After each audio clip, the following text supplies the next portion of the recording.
Advance party में 1 महीने के अंदर आया। अब मैं फर्रुखाबाद आना चाहता हूँ। आइए। फर्रुखाबाद आना चाहता हाँ जी आइए। हूँ। अभी मुरलिया में वो वाक्य आने बंद हो गए जिनमें आता था फर्रुखाबाद के मालिक को, फर्रुखाबाद के मालिक को बहुत मानते हैं। फर्रुखाबाद के मालिक की बात जो मुरलियों में आई है वो अभी आना बंद हो गई। अब आप समझ सकते हैं क्यों आना बंद हो गई। पुरानी जो कापियां हैं मुरली की वो अभी भी रखी हुई है, माउंट आबू की छपाई हुई।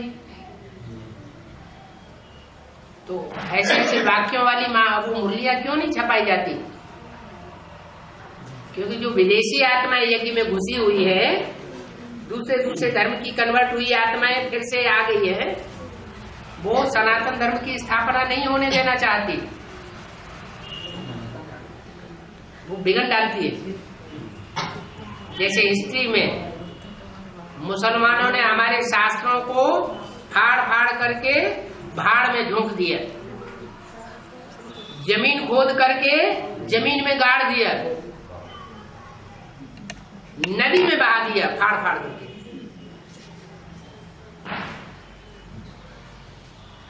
वो असली चीज को गुप्त कर देते हैं और अपनी झूठी बातों को प्रत्यक्ष करते हैं। मुसलमानों ने और क्रिश्चियंस ने भारतीय शास्त्रों की, भारतीय फिलॉसफी की बहुत ग्लानि की। हिस्ट्री में ये बात प्रसिद्ध है। और भारतवासी ज्ञान की ही बात करते हैं। तो इन सब बातों की शूटिंग कहाँ होती है? ब्राह्मणों की संगमी की दुनिया में ही शूटिंग हो रही है। जो श्रेष्ठ सूर्यवंशी आत्माएं हैं, जो मुट्ठी भर तादाद में है ब्राह्मणों की दुनिया में,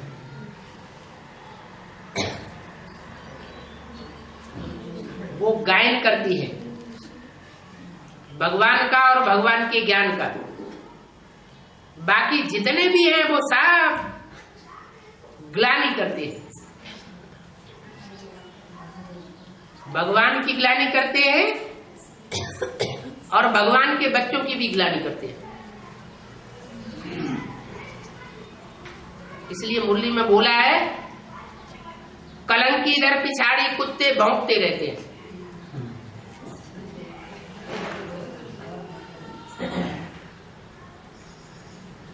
जो होशियार है वो समझ जाते हैं कि बाबा ने तो मुरली में मना किया हुआ है, बुरा मत बोलो, बुरा मत सुनो, बुरा मत देखो।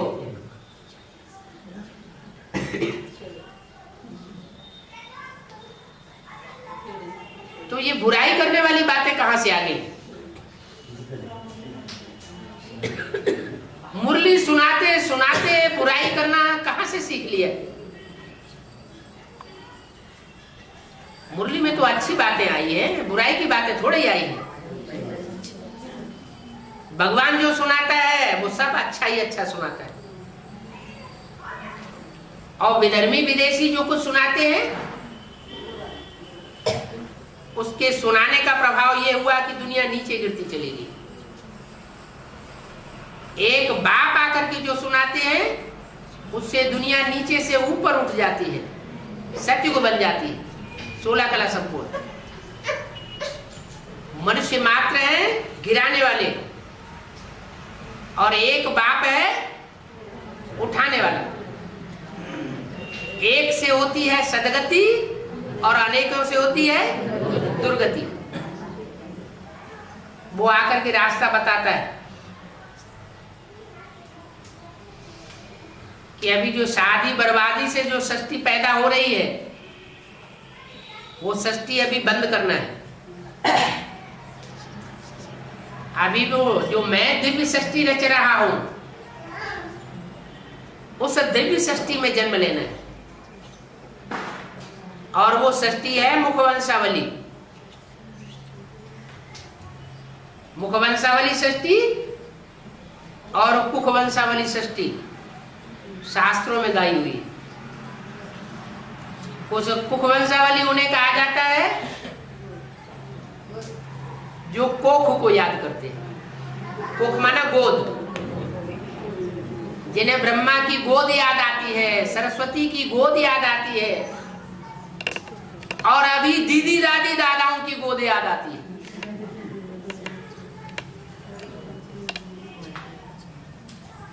तो वो हो गई कुखवंशावली।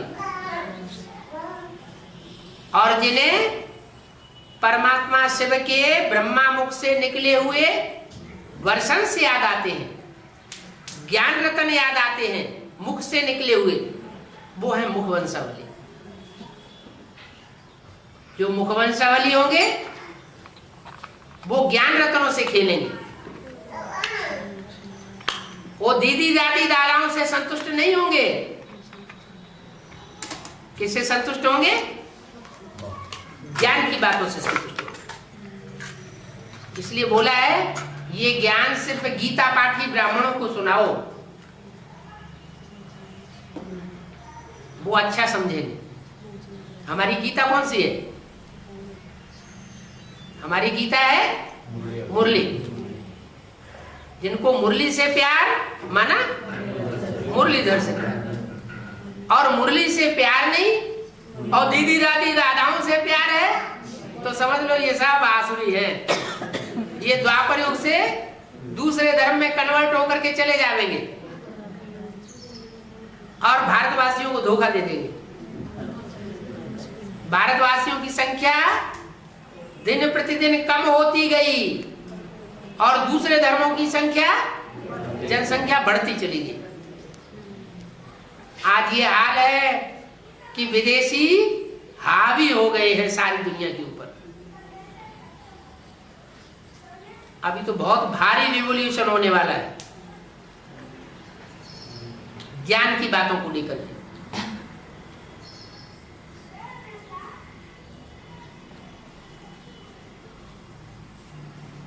उस रिवॉल्यूशन में जो सूर्यवंशी आत्माएं हैं वो एक ज्ञान सूर्य को फॉलो करेंगी, उसी को पहचानेंगी और पहचान करके अपने जीवन में आचरण करेंगी और किसी की बात मानने वाली नहीं है। स्थूल दुनिया में भी देखो, सूर्य जब दिन में निकलता है तो सितारे सब मर्ज हो जाते हैं और चंद्रमा जब रात में निकलता है तो सारे सितारे प्रत्यक्ष हो जाते हैं। जितना जितना चंद्रमा छोटा होता जाएगा सितारे बड़ा रूप धारण करते जाएंगे। यहाँ ब्राह्मणों की दुनिया में चंद्रमा कौन है?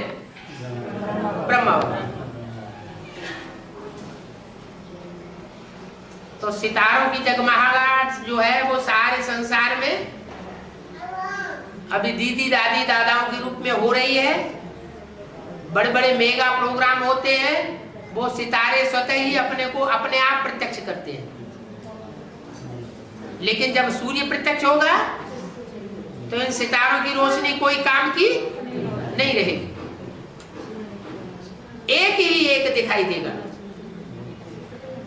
ये हमारी भारतीय परंपरा है। क्या?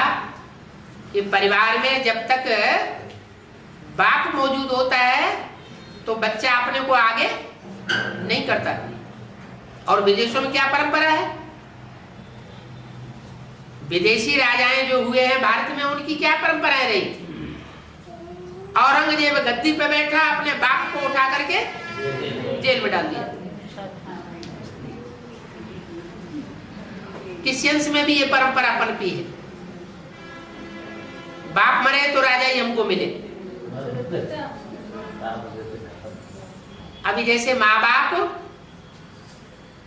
उनकी कोई हस्ती नहीं रही हिंदुस्तान में। विदेशी शिक्षा ने इतना असर कर दिया है कि अपनी पुरानी परंपराओं को भूल गए। अभी सिर्फ कागजों में लिखा जाता है वसुधैव कुटुंबकम हमारा नारा है। अभी पारिवारिक व्यवस्था हिंदुस्तान में टूट गई है। अभी बाप फिर आए हैं उस पारिवारिक व्यवस्था को बनाने के लिए। तरीका वही है, वहां लौकिकता है उस दुनिया में और यहाँ अलौकिकता है। उस दुनिया में बच्चे पैदा होते हैं तो पुराना शरीर छोड़ते हैं, उस दुनिया से मरते हैं, नए बाप के घर में जन्म लेते हैं। जन्म लेने से पहले 9 महीने पेट में पकना पड़ता है, दुनिया से कनेक्शन टूट जाता है। वो हद की पैदाइश की बात है और यहाँ बेहद की पैदाइश की बात है। जो मुरलियों में बोला है कि 7 दिन की भट्टी करना बहुत जरूरी है। एक दिन आना और एक दिन जाना और 7 दिन भट्टी में बैठना, उसमें बाहर की दुनिया से कनेक्ट। तो बेसिक दुनिया से मरते हैं और एडवांस की दुनिया में जन्म ले लेते हैं। मुरली में बोला था तुम बच्चों का क्लास ट्रांसफर होगा। जब क्लास ट्रांसफर होता है तो टीचर्स भी बदल जाते हैं, स्थान भी बदल जाता है। यहां भी क्या होता है, बेसिक नॉलेज में से जब एडवांस में आते हैं तो टीचर्स भी बदल जाते हैं और स्थान भी बदल जाते हैं। पढ़ाई वही है जो मुरलियां ब्रह्मा के मुख से निकाली हुई पहले सुनाई जाती थी, वो एडवांस में भी वही मुरलियां सुनाई जाती, लेकिन अंतर पड़ जाता है भारी। बेसिक नॉलेज में सूरदास, कबीरदास, तुलसीदास के दोहे, कवित्त, चौपाइयां सुनाई जाती हैं, रटाई जाती है, बच्चे याद करते हैं, लेकिन उनके गुह्यार्थ को नहीं जानते। और वही चौपाइयां, वही सूरदास के पद फिर BA MA में पढ़ाए जाते हैं और उनके अर्थ गुह्यार्थ हो जाते हैं, जिसके लिए मुरली में बोलते हैं मैं गुह्यते गुह्य राज समझाता हूं। तो दुनिया के मुकाबले बेसिक नॉलेज में जो ज्ञान सुनाया वो गुह्य ज्ञान था और उस गुह्य की भी गुह्यता एडवांस ज्ञान में सुनाई जाती है। सुनाने वाला एक ही है, वो बाप के रूप में बच्चों को ज्ञान का बीजारोपण डाल करके जन्म भी देता है, वो ब्रह्मा के रूप में पालना भी देता है और वो टीचर बनकर के एक एक मुरली के महावाक्य के हिज्जे हिज्जे कर करके भी समझाता है। ये मुरली के महावाक्यों को हिज्जे हिज्जे करके समझाना, गहराई से बताना और किसी मनुष्य मात्र का काम, किसी ब्रह्मा कुमार कुमारी का काम नहीं है। तो वो टीचर भी बनता है, सुप्रीम टीचर है। जैसी सुपरमेसी वाली पढ़ाई वो पढ़ाता है, ऐसी पढ़ाई और कोई दूसरा मनुष्य नहीं पढ़ा सकता। वो सुप्रीम टीचर भी बनकर के आता है। और फिर सदगुरु भी है, लास्ट रूप है। सत माने सच्चा, गुरु माने गुरु। एक है सदगुरु और बाकी सब है गुरु। सिख लोग भी कहते हैं एक सदगुरु निरंकार ओंकार अकाल मूर्त, उसको काल नहीं खा सकता। वो मूर्त रूप है, माना साकार है। सदगुरु बना दलाल, तो दलाल साकार होगा या निराकार होगा? साकार। तो जो साकार सदगुरु रूप में संसार में प्रत्यक्ष होता है वो सत्य रूप होता है। माँ बाप का रूप प्यार भरा होता है, बच्चे गलती करेंगे तो माफ कर देंगे, लेकिन सदगुरु का रूप माफ करने वाला रूप नहीं है। उसके लिए बोला गया है गुरु का बुलावा काल का बुलावा। गुरु ने बुलाया और कोई कोई नहीं पहुंचा तो समझो मर गया। माँ बाप बुलाते हैं, बच्चे हठी होते हैं, नटखट करते हैं, कभी जाते हैं कभी नहीं जाते हैं, चल जाता है। लेकिन गुरु का जो सदगुरु का रूप अभी सामने आने वाला है, वो ये नाज नखरे देखने वाला रूप नहीं है। इसलिए अभी लास्ट चांस चल रहा है। टू लेट का बोर्ड लगने वाला है। विष्णु के रूप की प्रत्यक्षता हुई और त्रिमूर्ति शिव की प्रत्यक्षता हो जाती।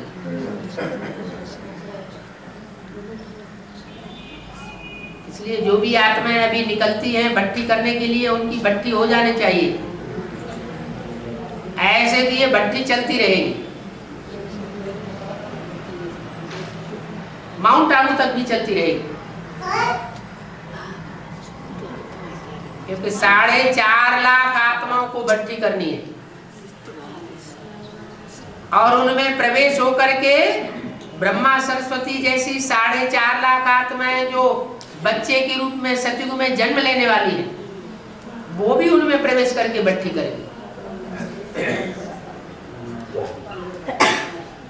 तब 9 लाख की जनसंख्या पूरी होगी। 9 लाख आत्माओं को ज्ञान योग की भट्टी पूरी करनी है। जो पहले जन्म की प्रजा होगी, उस प्रजा की भी कोई विशेषता है जो और जन्मों की प्रजा में वो विशेषता नहीं होगी। 84 जन्मों की कथा कहानी जानने वाले ये 9 लाख आत्माएं होंगी। सतयुग में जो कम जन्म लेने वाली आत्माएं ऊपर से नीचे उतरेंगी, वो 84 जन्मों के रहस्य को नहीं जानेंगे। उनके कम जन्म होंगे, कम कलाएं होंगी। वो द्वापर युग से दूसरे धर्म में कन्वर्ट हो जाएंगे। वो कच्ची आत्माएं। अभी विष्णु की प्रत्यक्षता होती है, वैष्णो देवी की प्रत्यक्षता हुई और उस तरफ से सारी की सारी जो भी देवात्माएं वो इधर आ जाएंगे। सूर्यवंशी तो पहले ही आ चुके, आ रहे हैं। जो थोड़े बहुत रहे बचे हैं वो भी आ जाएंगे। चंद्रवंशी भी आ जाएंगे। सूर्यवंशी और चंद्रवंशी इन दोनों से मिलकर के देवता धर्म बनता है। और बाकी जो कम जन्म लेने वाली आत्माएं हैं वो वहां पड़ी रहेगी, मुकाबला करेंगी, विरोध पैदा करेंगी। दुनियावी धर्म गुरुओं के साथ मिलकर के विरोध करेंगे। दुनियावी जो राज्याधीश हैं, सत्ताधारी हैं, उनके साथ मिलकर के विरोध करेंगे। बड़ा भारी रिवॉल्यूशन हो जाएगा।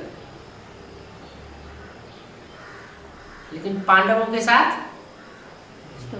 भगवान होता है। पांडव मुट्ठी भर होते हैं 5 और कौरव यादवों की संख्या 500-700 करोड़। फिर भी विजय किसकी होनी है? पांडवों की विजय होनी है। तो जरूर ऐसा संगठन का किला मजबूत बनेगा। कहते ना, अपने घर में अगर संगठन सच्चा हो, अपने घर में अगर मजबूती हो, तो बाहर का दुश्मन हमारा कुछ भी बिगाड़ नहीं सकता। बिगाड़ तब होता है जब घर का भेदी लंका ढाता है।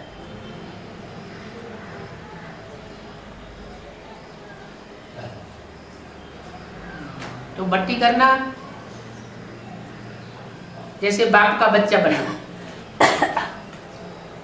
बच्चा जब तक जाकर के बाप के घर में जन्म न ले, तब तक बच्चा नहीं कहा जाता। जन्म लिया और बच्चा बना। जन्म लेता है तो बाप के घर में पहुंचना पड़ता है, हैं? तो जो आत्माएं अभी यहाँ बैठी हुई हो, जिन्होंने भट्टी न की हुई हो, वो जल्दी से जल्दी पहले जाके भट्टी पूरी करें। और भी यहाँ क्लास में होंगे जिन्होंने भट्टी नहीं की है, क्योंकि अनंतपुर में तो जो पुरानी आत्मा है वो तो सब ज्यादातर बाहर चली गई। हाँ जी, हाँ जी। और जो भी आए हैं वो सब ज्यादातर बाहर से आए हुए दिखाई पड़ रहे हैं। कोई कदरी से आए हैं, कोई नंदियाल से आए हैं, कोई मुड़कानपुर से आए हैं। और कोई पूछने करने की बात नहीं, भाषा नहीं जानते हैं।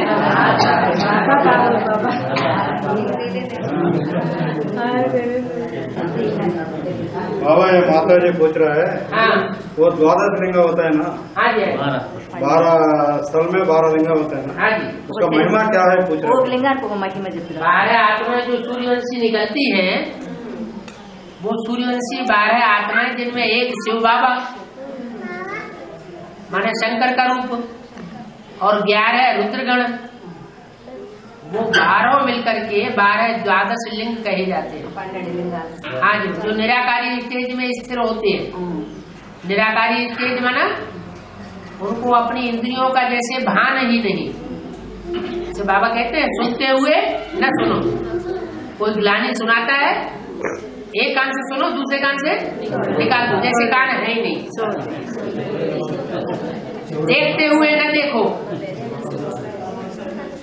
कोई बुरा कर्म कर रहा है जानबूझ करके, हमको चिढ़ाने के लिए, हमारा दिल दुखाने के लिए, तो आंखें हमारी खुली रहे लेकिन खुले हुए होते हुए भी जैसे देखते हुए हम नहीं देखते। जैसे ब्रह्मा बाबा ने किसी बच्चे के अवगुण को नहीं देखा, ऐसे नहीं कि दुष्कर्म करने वाले बच्चे बाबा की नजरों के सामने नहीं होते थे, लेकिन बाबा कभी उनके दुष्कर्म को देखते नहीं थे। तो ऐसे ही हमें भी ये स्वरूप धारण करना है कि देखते हुए न देखना। जैसे कुत्ता सूंघा सांगी करता है, कहाँ कहाँ कैसी कैसी बदबू आ रही है वो सूंघ लेता है। तो संसार की जो उड़ने वाली बदबू है वो हम न सूंघे, दूसरों की बदबू हम क्यों सूंघे? हम तो खुशबू छोड़ने वाले बच्चे हैं। ज्ञान रत्नों की खुशबू छोड़ते रहे, दिव्य गुणों की खुशबू छोड़ते रहे। हम बदबू की सूंघासांगी क्यों करें कि ये क्या करता है, वो क्या करती है, ये ऐसा क्या करता है, ये ब्राह्मण बना हुआ है, ये कैसा ब्राह्मण है। तो ये बातों की सूंघासांगी करना माना कुत्तपना। ये इस्लाम धर्म में जाने वाली आत्माओं का काम है। दूसरों की सूंघासांगी करेंगी फिर दूसरों को सुनाएंगी, ये ऐसे करता था। ग्लानि करना, ऐसे जो ग्लानि करने वाले होते हैं उनका हिंदुस्तान में हिस्ट्री में नाम क्या पड़ा है? मुगले।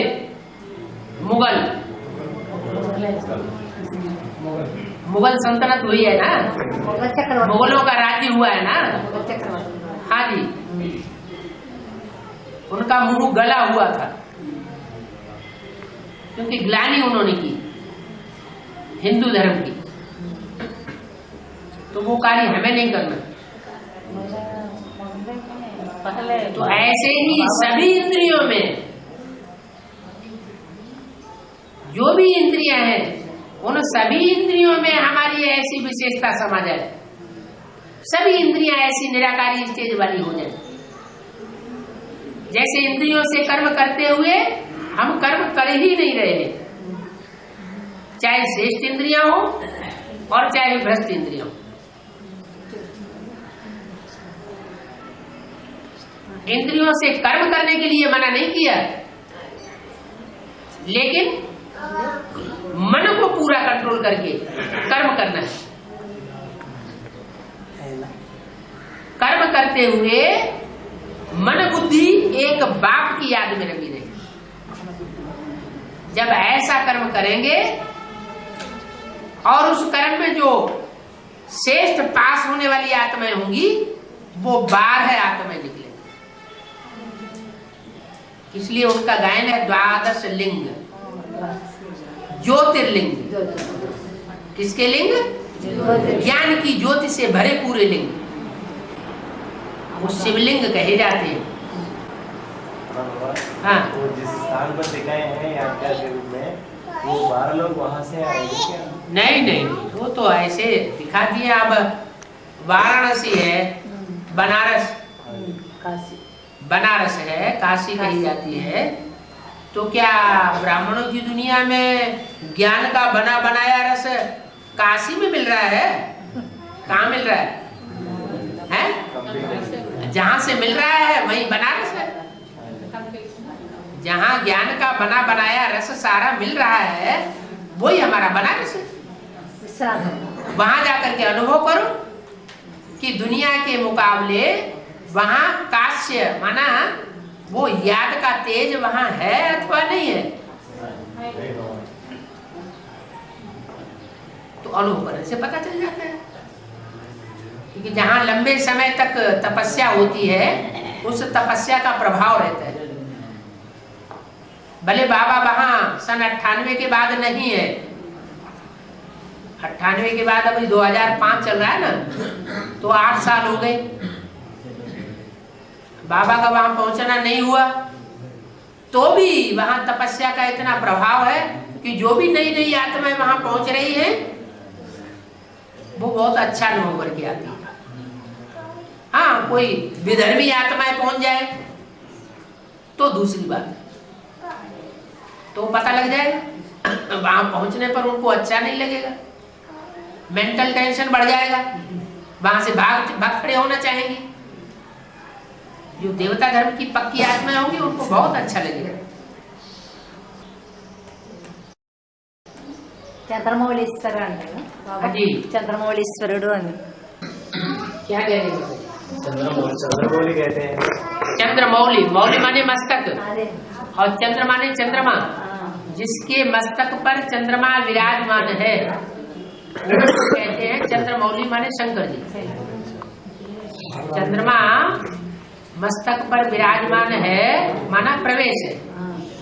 जैसे तीसरा नेत्र शिव नेत्र कहा जाता है, शिव नेत्र खड़ा हुआ नेत्र दिखाते हैं, तो वो शिव है, वो प्रवेश है, इसलिए उसको कहते हैं शिव नेत्र। शिव के प्रवेशता की निशानी है शिव नेत्र। ऐसे ज्ञान चंद्रमा ब्रह्मा की प्रवेशता की निशानी है चंद्रमा। ये दो विशेष आत्माएं हैं, वो राम वाली सोल में प्रवेश करती है। इसलिए तीनों आत्माओं का इकट्ठा पार्ट एक स्वरूप के द्वारा चलता है और उसका नाम दिया है शंकर। क्या? मिक्स। शंकर माना मिक्स पार्ट। कोई समझ नहीं सकता जल्दी कि कौन बोल रहा है, कौन दृष्टि दे रहा है, कौन वाइब्रेशन छोड़ रहा है, कौन कर्म कर रहा है। नटराज बाबा, नटराज वो तो ज्ञान डांस की, अरे स्थूल डांस की बात नहीं है। चिरंजीवी के रूप में दिखाया है शास्त्रों में, ऐसे क्यों? चिरंजीवी है, दिखाई क्यों नहीं पड़ रहे हैं? चिरंजीवी है तो दिखाई पड़ना चाहिए ना। वो यहाँ संगम युग की यादगार है। चिरंजीवी का मतलब ये हुआ कि जो यहाँ ज्ञान में आदि से लेकर के अंत तक निश्चय बुद्धि रहता है वो जैसे जिंदा है, और जो अनिश्चय बुद्धि हो जाता है वो जैसे मर गया। हाँ, तो चिरंजीवी नहीं है। चिरंजीवी माने आदि से लेकर अंत तक जिंदा रहने वाला। तो 5000 वर्ष की शूटिंग का जो पीरियड अभी चल रहा है ब्राह्मणों की संगमी की दुनिया में, इस समय जो ज्ञान में आदि से लेकर अंत तक जिंदा है, माने उसको अनिश्चय कभी पैदा नहीं होता, उसकी यादगार जो है वो शंकर जी के रूप में, अंजनेयालु के रूप में, हनुमान के रूप में गाई है। సీతారామం ఉంటుంది కదా, అది ఎప్పుడు ఆ గడ్డి పుల్ల తీసుకొని చూపిస్తా ఉంటారు రావణుడు మాట్లాడినప్పుడంతా. ఎందుకు అది దాని అర్థం? గడ్డి పుల్లలా? నువ్వు గడ్డితో సమానం. గడ్డి పుల్లతో సమానం నువ్వు నా రాముడు గొప్పవాడు అంటుంది जो सीधा होते हैं जब रावण उससे मुलाकात करने के लिए जाते हैं तो घास के वोट कहा तेरे को ऐसा करके बात करते थे ऐसे क्यों दिखाया ऐसा करके तिनके की वोट लेकर के बोलती है हाँ जी माने तिनके को सामने रख करके बोलती है हाँ जी हाँ वो रावण को नहीं देखती है, वो तिनकों को देखती है। इसका मतलब ये हुआ कि कोई भी आत्मा जो देवी देवता सनातन धर्म की नीचे से नीचे तबक्के की आत्मा है, माने सूर्यवंशी आत्मा है, उस आत्मा को देख करके वो रावण से बात करती थी। रावण से डायरेक्ट बात नहीं करती थी। वो जो सूर्यवंश की नीचे से नीचे तबक्के की आत्मा होगी वो भी सीता को माता की दृष्टि से देखेगी, वो नीच कुल की नहीं होगी।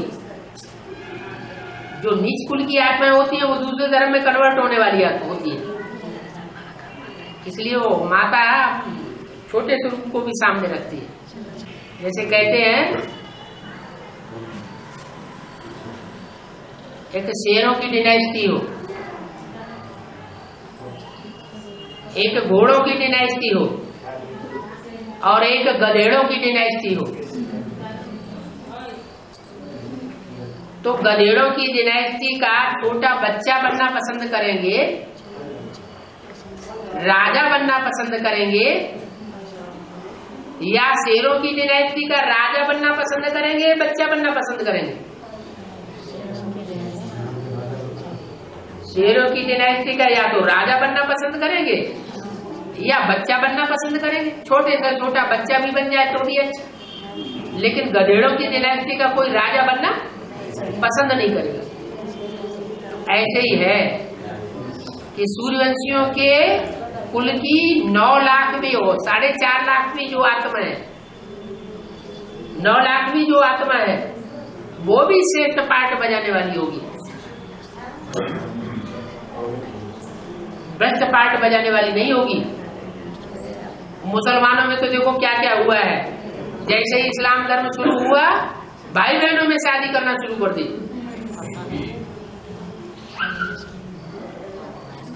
जैसे जानवर होते हैं ना, तो जानवरों को पता ही नहीं होता है कौन हमारी बहन है कौन हमारी माँ है, ऐसा उनका आचरण होता है, जानवरों जैसा आचरण। तो देव आत्माओं का ऐसा आचरण नहीं होता। देव आत्माओं के कुल की छोटे से छोटे तबक्के की जो आत्मा होगी वो भी श्रेष्ठ पाठ बजाने वाली, माने सीता माता को माता के रूप में देखेगी, गंदी दृष्टि से देखने वाली नहीं होगी, उसके अंदर संकल्प भी नहीं आएगा कि माता के अलावा इसके साथ हमारा कोई दूसरे जन्म में कोई दूसरा संबंध हो सकता है। बरसात स्कूल बरसात भी होनी चाहिए है? बहुत बड़ा है स्कूल बरसात भी इतनी जास्ती होनी चाहिए। जब एटम बम फटेंगे ना, जब वो स्कूल एटम बम फटेंगे तो वातावरण जो है एकदम गर्म हो जाएगा पृथ्वी के चारों ओर, और जब वातावरण गर्म होगा तो समुद्र का जल भाप बनकर के सारा ऊपर उड़ेगा और सारी दुनिया में जोर से बरसात होगी। इतनी जोर से बरसात होगी कि ये जो दक्षिण भारत है वो सारा का सारा समंदर में डूबेगा। वो गर्मी से वो बर्फ के जो पहाड़ हैं उत्तरी ध्रुव, नॉर्थ पोल और साउथ पोल में, वो सारे पहाड़ जो मीलों ऊंचे हैं, सैकड़ों मील ऊंचे ऊंचे पहाड़, वो सारे टूट करके गर्मी में समंदर में आ जाएंगे। और ये अमेरिका, ऑस्ट्रेलिया, अरब देश, अफ्रीका जो महाद्वीप पहले थे ही नहीं, वो सब समंदर, वो हद की बात है। और यहाँ बेहद की बात।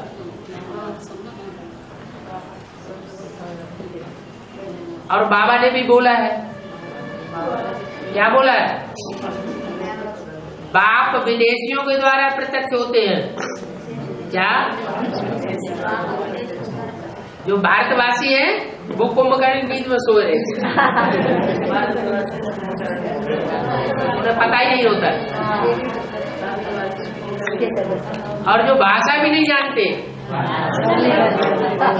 वो पहचान लेते हैं और संसार में प्रत्यक्ष कर देते हैं। इतना वंडरफुल ज्ञान है। अगर सेवा की फील्ड में निकलेंगे तो बुद्धि खूब चलेगी, मनन चिंतन मंथन ज्यादा चलेगा।